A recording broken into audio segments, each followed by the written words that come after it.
আমার বাবাটা আমার সাথে হাসি মুখে বিদায় নিয়ে বলছে কি তাড়াতাড়ি বাসায় আসবে, এটা বলে বের হয়েছে আর আসতে পারে নাই।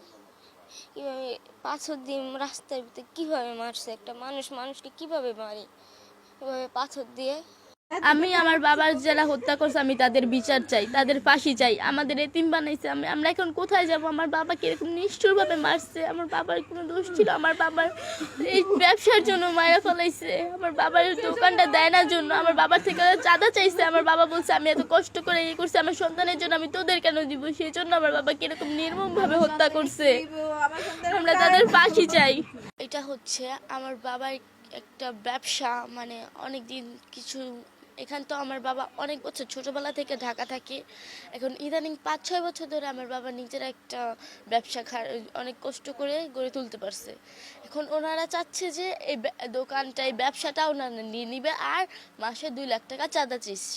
আর আমার বাবা বলছে যে আমি এত কষ্ট করে এইসব করছি আমার সন্তানের জন্য, আমি তো ওদের কেন দিব?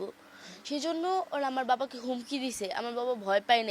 হওয়ার কথা ছিল না, সে অনেক ভালো লোক ছিল, মানুষের দয়ালু ছিল, সে অনেক ভালো লোক ছিল। তো সে তাকে যে নির্মমভাবে হত্যা করছে, মানুষের মতো মানুষের এইভাবে মানুষের টর্চারিং করে না, এটা জানোয়ারের চেয়েও টর্চারিং করছে বেশি। যে ওরা এটা জানোয়ার, যারা জানোয়ার তারাও এভাবে করে না, এটা মানুষ এইভাবে ক্যাবে মারে। আমরা যেন বিচার পাই, সূক্ষ্ম বিচার পাই। এই ছেলেটা ওর মা নাই, বাপ নাই, ওই 2 বোন 1 ভাই। আমার এই ভাইটাই ছোট, আমাদের সবার আদরের ভাই এটা। আমার ভাই ব্যবসা করতেছে 5 থেকে 10 বছর ধরে। আমার বাইরে এই ব্যবসাটা নিয়ে অনেক করতেছে, হুমকি দিতেছে, দিতেছে।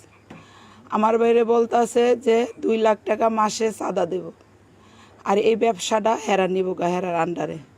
আমার ভাই বলছে না, আমার অনেক কষ্ট, অনেক আমার ছেলে মেয়ের জন্য পরিশ্রমের অনেক, আমি এই ব্যবসা তোমাকে দেব না।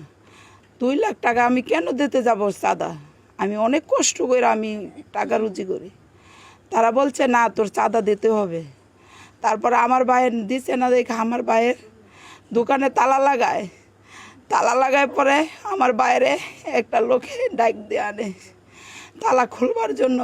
তখন আমার ভাইয়ে তালা খোলার পরে আমার বাইরে এখান থেকে মারতে মিটফুট 3 বার ঘেরে নিয়ে মাইরা তারপরে ছাইরা দেয়।